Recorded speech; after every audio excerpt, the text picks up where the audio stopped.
Ang tagal kong hindi nakapag-reels, kaya ang dami ko naiisip. So, bakit kaya may mga taong hindi masaya kung ano ang naabot ng kapwa nila? Hoy, malungkot buhay mo, no?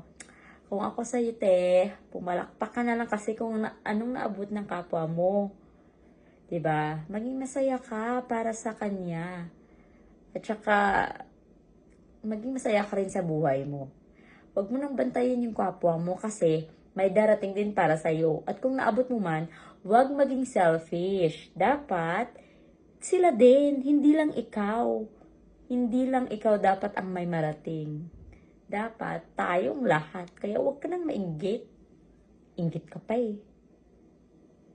Alam mo, maging masaya ka sa kapwa mo kasi yung kapwa mo, pumapalakpak din yan kapag ikaw ay may nararating, kapag ikaw ay nasa taas.